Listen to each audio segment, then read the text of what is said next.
railways transformed Britain. From town to town and city to city, the tracks spread. They changed the way we live forever. But there was a darker side to the advent of the railways. This technological revolution offered new opportunities for the oldest of crimes. In this series, we'll be investigating the most notorious murders ever to take place on the British railways.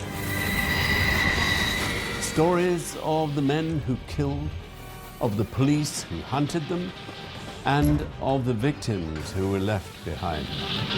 From the files of Scotland Yard and the railway police, this is the history of blood on the tracks of Britain.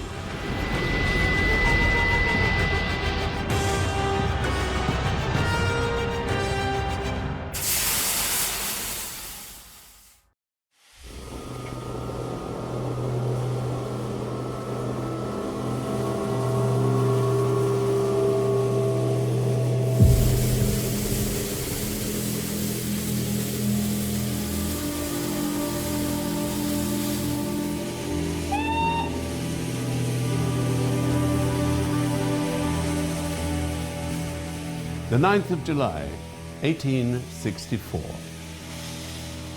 It was 10:10 in the evening and a train was readying for departure from Hackney Station in East London. Two bank clerks with first-class tickets had just taken seats in the compartment nearest the engine. But as the young men sat down, they realized something was very wrong. The cushions and walls were splattered with blood. A black leather bag lay open on a seat. On the floor was a man's cane topped with a heavy ivory knob, and beside it, a crumpled top hat. Whatever had happened in that first-class compartment had been violent, but no one had heard any cries for help, and there was no report of a disturbance. The victim and his attacker had vanished.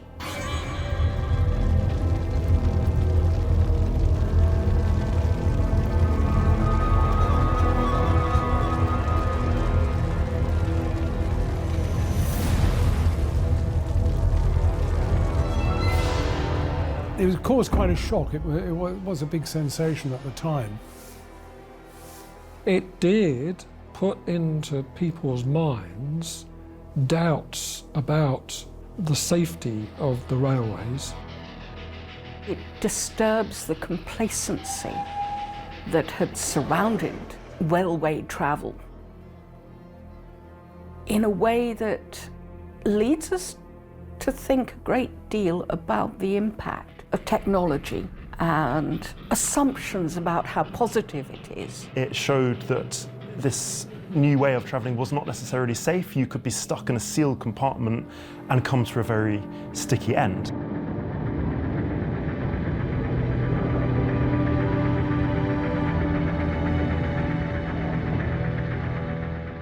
The railways were the technological icon of the 19th century. The first public railway powered by steam opened in 1830. It linked the industrial powerhouse of Manchester with the port at Liverpool, and it was intended to carry mostly freight. But passenger demand quickly exceeded all expectations. Until then, a stagecoach had been the fastest form of public transport. It could cover 8 miles in an hour. The Liverpool and Manchester railway trains could cover 17 miles in an hour, and they were not only twice as fast as a stagecoach, the tickets were half the price. The new railway was hugely popular and profitable. Investors and businessmen quickly saw the potential. Britain was seized by a railway mania. New lines stretched out across the country.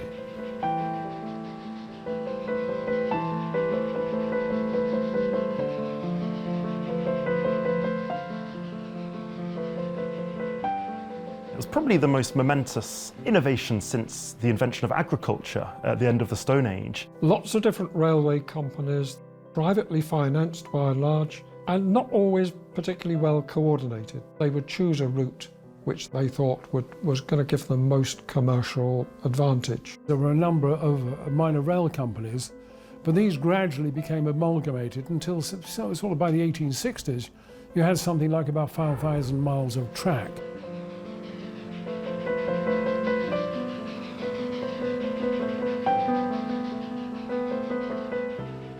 The pace of change was staggering. By 1864, nearly every major town and city in Britain was linked by a sprawling network of railway tracks. These iron roads sliced through hills and forests.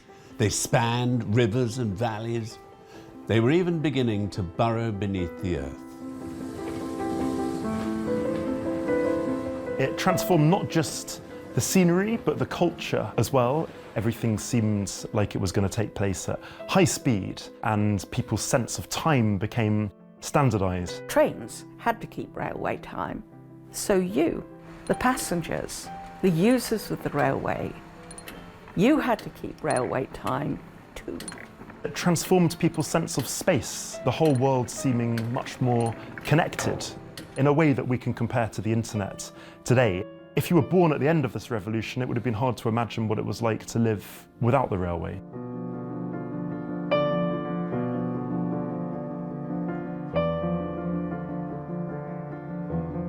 Passengers flocked to the railways in their thousands.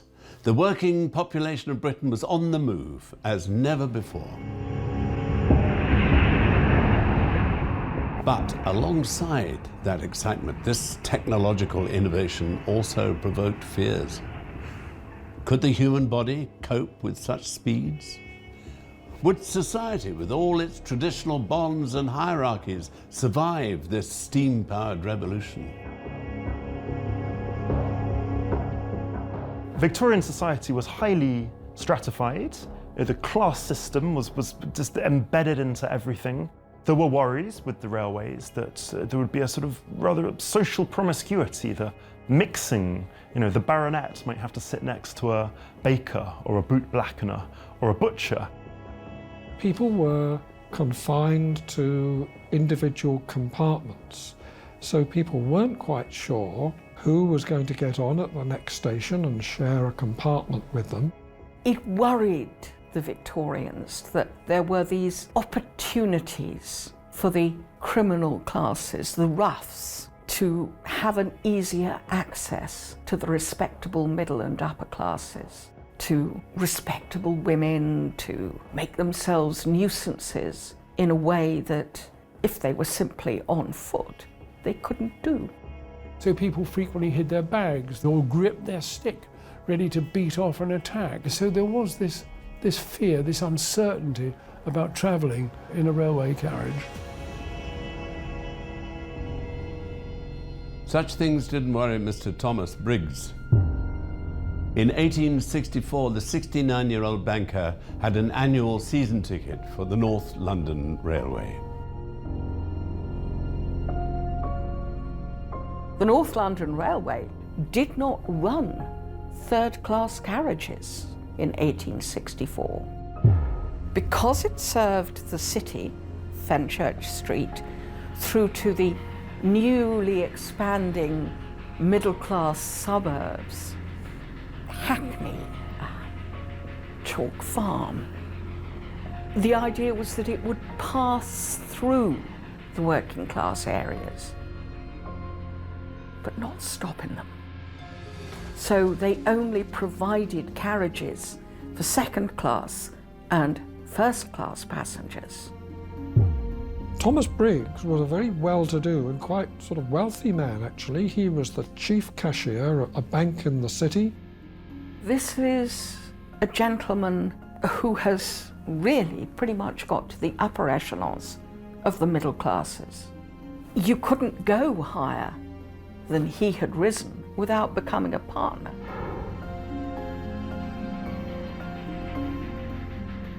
Briggs took the train almost every day, journeying between his home in Hackney and his office at Robarts Curtis Bank in the city.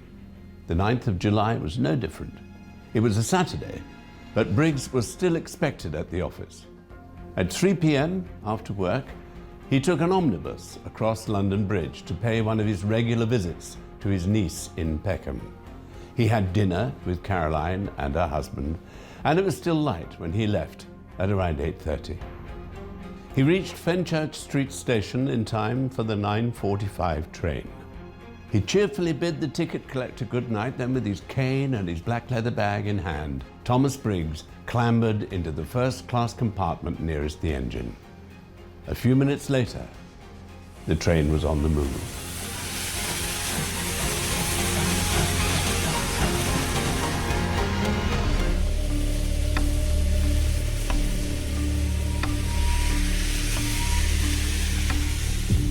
The empty and bloodied first-class compartment found at Hackney Station was sealed off. Then the train departed just a few minutes late. Police would soon meet it at Chalk Farm, its final stop. By then, another grim discovery had been made. An empty train was returning to Bow Station when its driver spotted something between the tracks. He stopped his engine and sent the stoker and guard out to investigate. And lying on the gravel was the twisted, black-clad body of a man. Thomas Briggs was unconscious, but still alive. The train driver and the conductor called for help from a nearby pub, and men came out onto the track to help him, and a police officer came from K Division, which was Stepney at the time, and the Metropolitan Police. And they took him to the pub, looked after him, and called the doctor to him. His head was terribly injured from him either falling, jumping, or being pushed out of the railway carriage at some speed. He also had abrasions and bruises on his hands and his lower arms, which suggest that he had been fighting at least one assailant. When the doctors looked at the injuries, they thought that one of the head injuries might have been from when he fell onto the tracks, but also they realised that other injuries were caused by a blunt instrument and he had been assaulted. His wounds were severe. His skull had been caved in. A deep, jagged cut almost sliced his ear clean off. His white beard was stained scarlet with blood. Briggs was identified from letters found in his coat pocket. They carried him first to a nearby pub, and then to his home, a fine Regency townhouse in a Hackney Garden Square. And there, late on the 10th of July, Thomas Briggs died. The Monday papers were full of news of the attack. Briggs had been a gentleman, chief clerk at the Robarts Curtis Bank, the embodiment of Victorian middle-class affluence and respectability. And he had been murdered while a passenger on the great technological innovation of the age.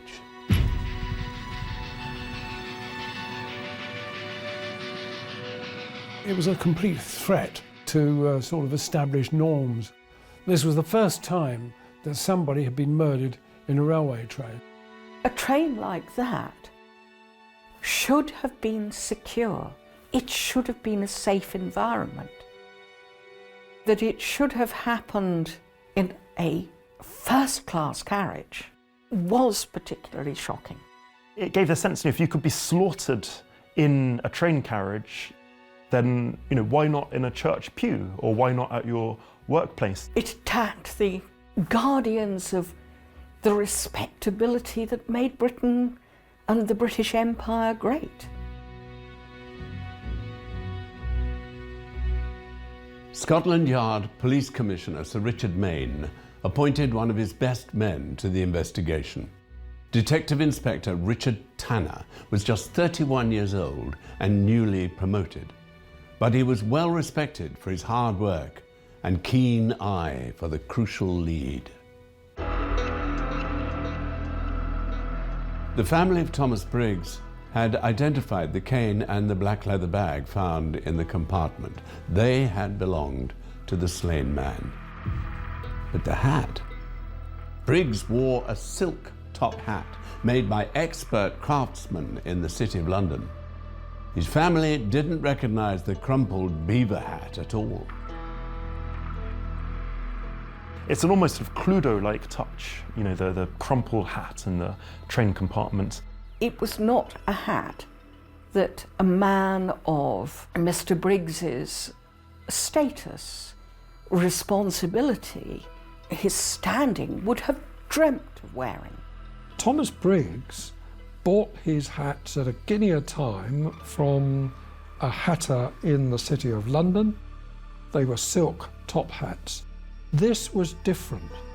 This beaver hat that was found was only about 8 and sixpence or 10 and sixpence in actually price. It was a much cheaper hat than Mr. Briggs's normal hat.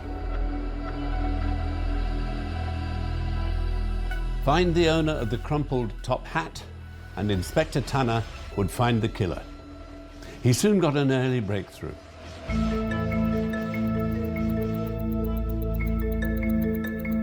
Thomas Briggs had owned a heavy, old-fashioned watch with a gold case and chain, but it was missing after the attack. A description of it was circulated to the newspapers, where it was seen by jeweller John Death. Death claimed a gold chain, like the one belonging to Thomas Briggs, had been exchanged in his shop on the Monday after the murder. The customer had been a young, clean-shaven man with a foreign accent. He had picked out a cheaper, more modern chain, as well as a signet ring. Death had packed the chain in a small cardboard box, stamped with his shop's address. John Death had never seen the young man before.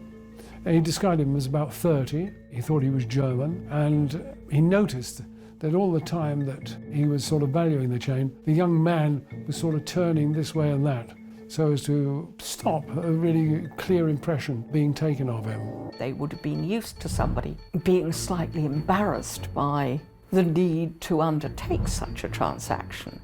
So for him to remain in the shadows would not have been difficult and not automatically suspect. But it's an unusual enough transaction to account for Death's remembering him. For him to have chosen to exchange the watch chain for something that was inferior, the gap was not enough. It's a 5-shilling gap between the cost of the chain that he chose in exchange. If it had been £1, £2, that would have been understandable and probably forgotten. But it's strange.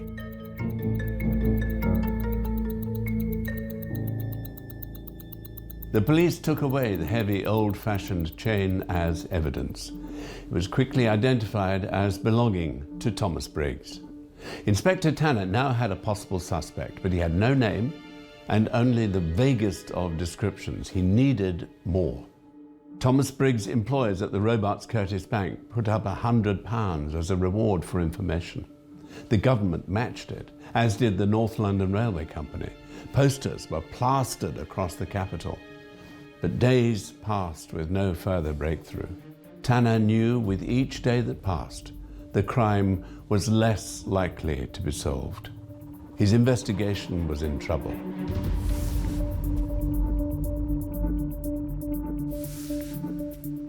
They had failed to come up with a solution to a murder that had caused national, not just local, panic. The newspapers were demanding to know why the detective police were so failing to solve this crime. London was a multicultural city. It had always embraced immigrants.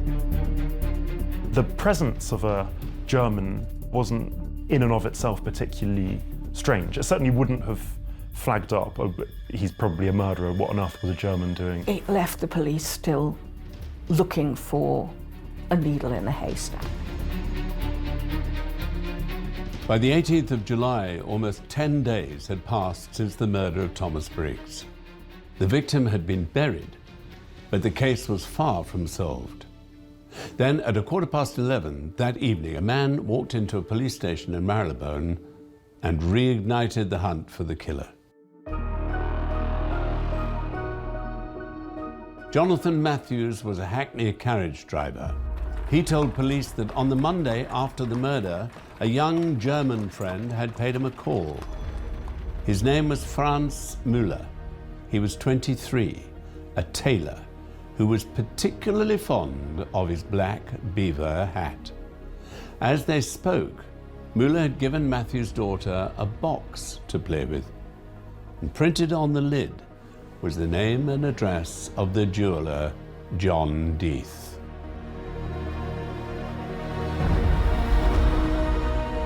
This was the big breakthrough. The police, who were under huge pressure to come up with a solution, have something. Yes, the box had come from the jeweller's shop. Yes, the chain and the ring had been placed in the box. But best of all, Matthews was even able to provide a photograph. This really opened up the case now. Tanner had his lead at last. There was just one problem. The reason Franz Müller had visited Jonathan Matthews. He'd come to say goodbye before leaving for America.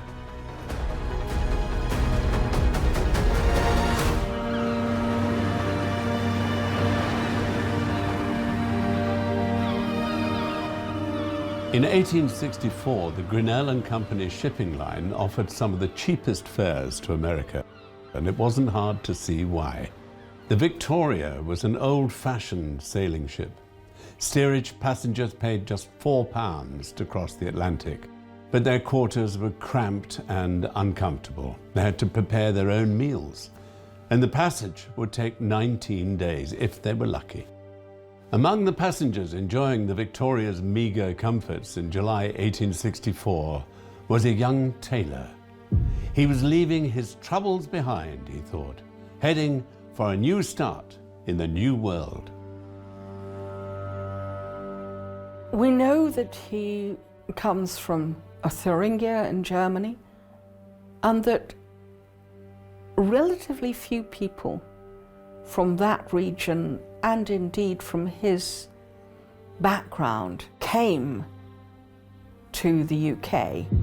Franz Müller had come over to London. He was known as quite a polite young man. He hadn't caused any problems. He wasn't a violent man. The records we have from his friends suggest that he was always trying to improve his own clothing to get a more fashionable angle to coat or waistcoat or trousers. He was employed as a tailor, and in the weeks before he went to America, he was actually earning about 25 shillings a week.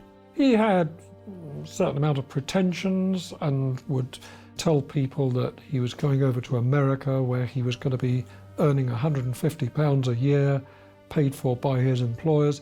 Well, that wasn't actually true, but nevertheless, he was keen to do well, he was ambitious, and he wanted to go to America.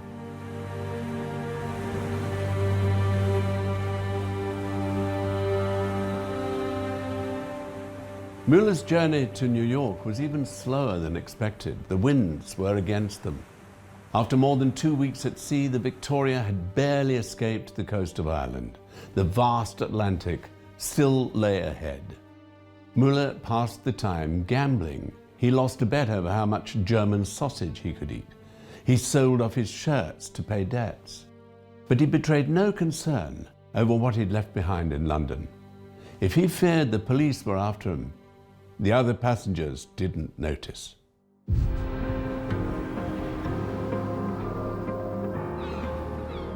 All Müller had to do was get to America. Once he was there, he must have thought he would be free.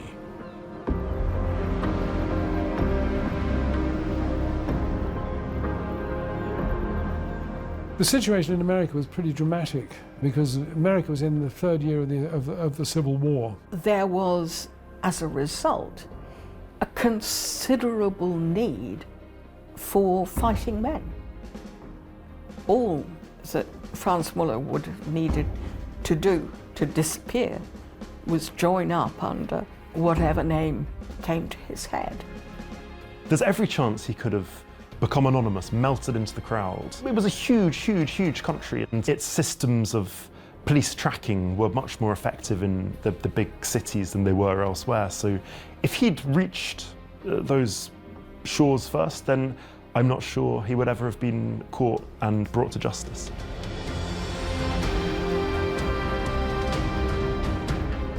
As the Victoria struggled across the Atlantic, in London, Detective Inspector Richard Tanner was in a race against time. If he planned to arrest Muller in America and bring him back, Tanner would need an extradition agreement, and to get that, he needed more evidence.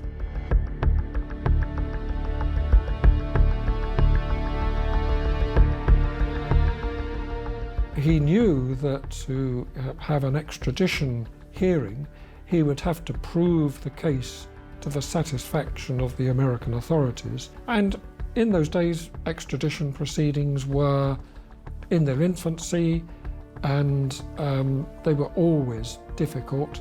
It was going to be a matter of very careful preparation, very careful negotiation in order for the extradition to be granted.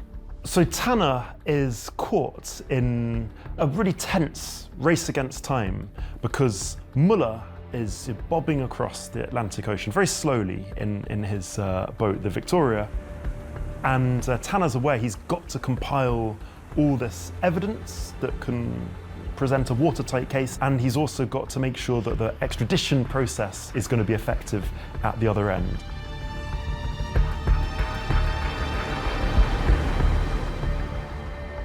Armed with the photograph of Muller, Inspector Tanner hurried once more to the jeweller John Death. Death confirmed it. That was definitely the man who had come into his shop to exchange the gold watch chain. Tanner rushed all over London. He spoke to Muller's landlady, his friend, his employer. He was building up a sketch of a vain and boastful young man, a young man desperate for money to cross the Atlantic.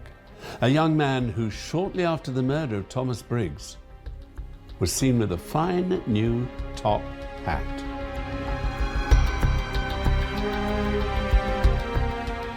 The inquiries showed that Franz Muller had actually bought a ticket at London docks on the Tuesday of that week, and he'd set sail on the Thursday. But Jonathan Matthews had told the police just too late for Franz Muller to have been caught whilst he was still in London. Suddenly the case acquired a great urgency, and the hunt for Muller began.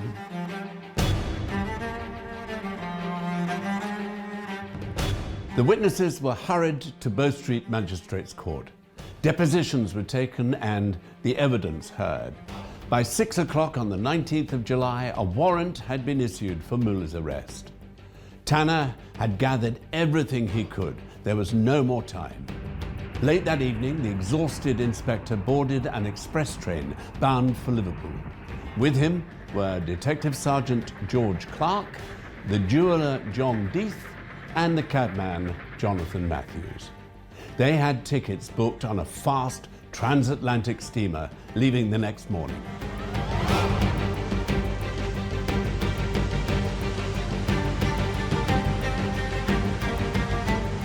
There was no other way of contacting America. The undersea cable would be another year, 18 months before that was in position. There was no alternative, but he had to go himself, and he had to get there before the Victoria landed.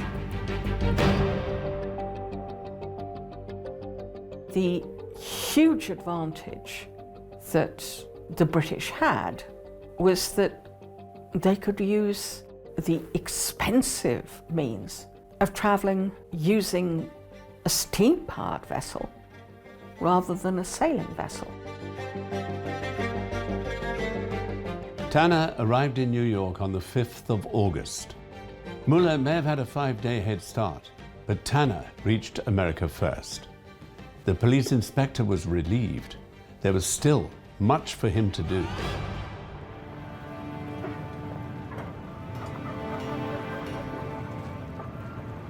New York City was very much unlike, our association of it with these soaring metallic skyscrapers. It was low rise in those days, and you had pigs galloping through the streets. It was still very much embryonic. The American Civil War had been going on for 3 or 4 years at the time. Britain was accused of taking sides in favour of the South, or that was the perception in New York.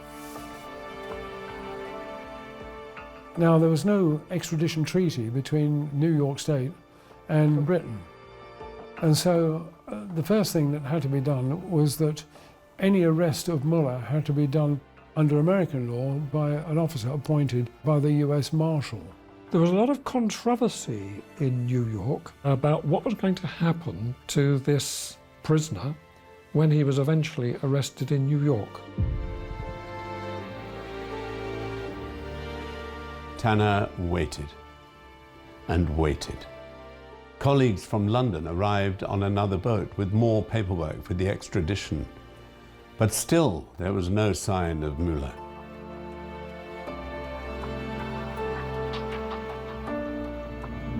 The August heat in New York was punishing. Tanner and the other Englishmen sweltered in their rooms in the Everett House Hotel on 17th Street. They waited and wondered. Had Muller's ship been lost at sea? Had it been forced into another port? Might Muller escape them after all?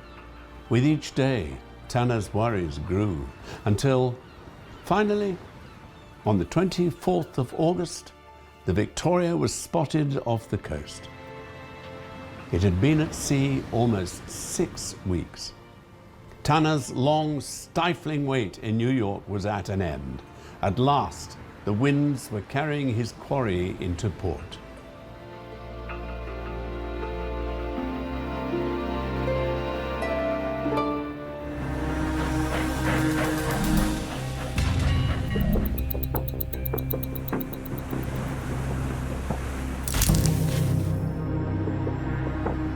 Franz Muller was seized by American police before his ship had even docked.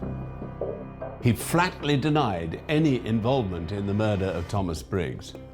He never was on that train at all, he insisted.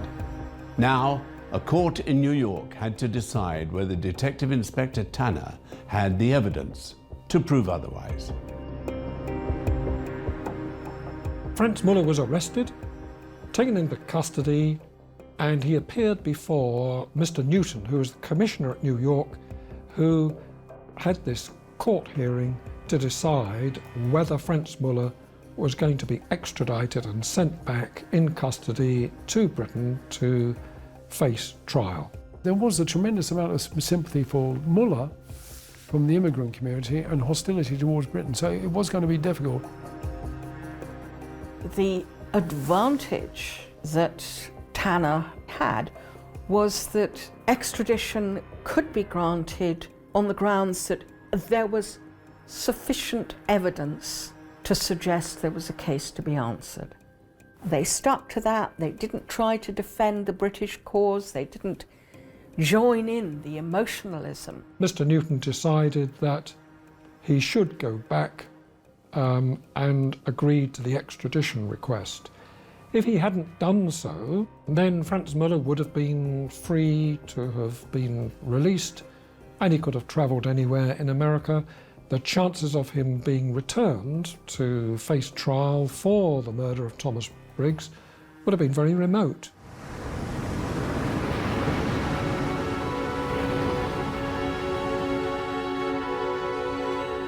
With the extradition order secured on the 3rd of September, Tanner escorted Muller onto the steamship Etna. They left New York and America behind and set out once more into the Atlantic. The murder of Thomas Briggs had become a sensation in the British press. In Liverpool, a crowd awaited Muller's arrival. In the eyes of many, the young German was already guilty. It was difficult to see that he would actually get a fair hearing. Such was the conviction among the general public that he was actually guilty of the murder. The British public were intensely fascinated by the case because this was the first ever railway murder, and that was quite something.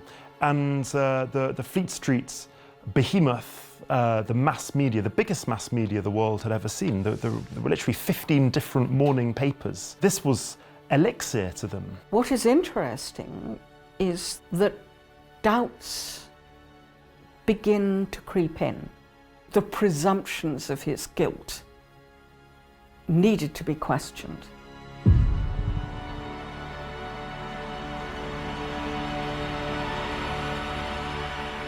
Despite investigators' best efforts, they found no one who could place Müller at the scene of the crime.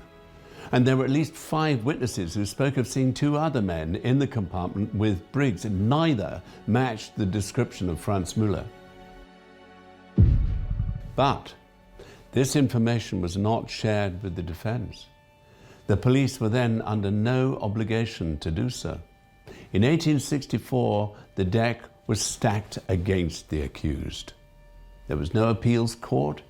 The defendant was barred from giving evidence, and even his counsel was not allowed to sum up the defense to the jury at the end of the trial. There was a German legal protection society that operated not only in London but also in New York, and they were concerned that actually as a German he was being discriminated against and perhaps being treated unfairly. It had the feel rather of perhaps a show trial to some extent. They just wanted to rubber stamp what the court of public opinion had already found to have been guilty. Franz Müller's trial began at the Old Bailey on the 27th of October 1864. 12 men would decide his fate. Over the next 3 days, they heard how the crushed beaver hat found in the blooded compartment matched one belonging to Müller. They heard about the hat he had with him in New York, which was silk and cut down in the crown to alter its height. And they heard how police discovered in Müller's luggage a piece of cloth sewn into a pouch and tied in a ribbon. Inside was Thomas Briggs' missing gold watch.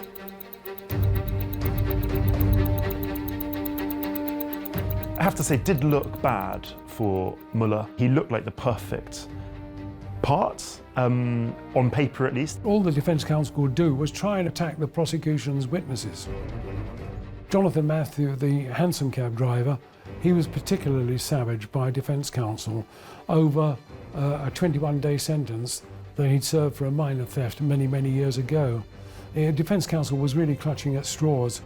There was sort of defence witness. One of them, or at least one of them, said that they thought that Thomas Briggs had been in the compartment with 2 men on that night. The problem is that their witness testimony did not really make the impact that retrospectively it should have done. The jury took just 15 minutes to make their decision. Müller was guilty. The judge donned the black cap and sentenced him to death.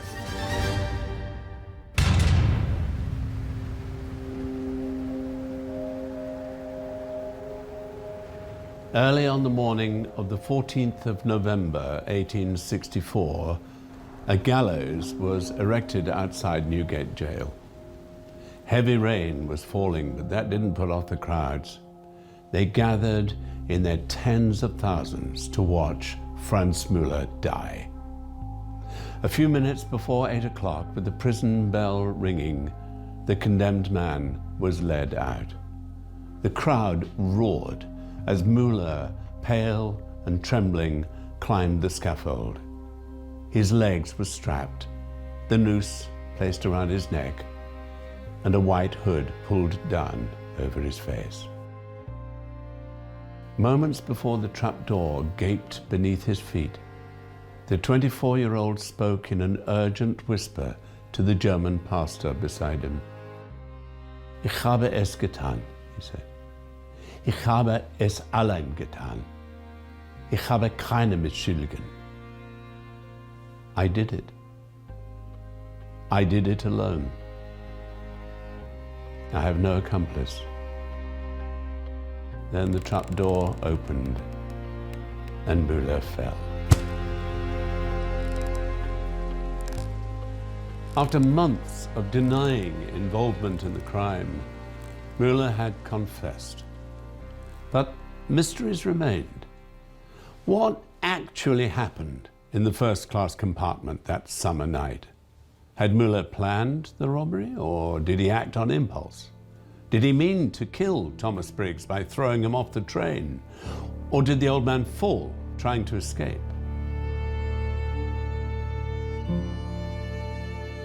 I think the murder was very much a spur-of-the-moment thing. I mean, his man in his 60s looked an affluent man, and I think Müller just saw his opportunity. He was carrying money in his wallet. He had a silk handkerchief, as well as his silk hat. He was carrying a briefcase, which was the type that bankers used to convey bullion or valuables in. I think he must have seemed a very tempting prospect. It may well be that he saw the chance of snatching a gold watch and making the money and getting his way to America, but perhaps didn't realise that Thomas Briggs would have perhaps resisted so much. There was a scuffle, and he ended up sort of thwacking this poor banker over the head with his stick. And you know, these things can happen very fast. By modern standards, I don't think what took place in that carriage would count as murder. It would be manslaughter at most. The fatal injuries to Thomas Briggs happen as a result of him falling or being pushed out of the railway carriage.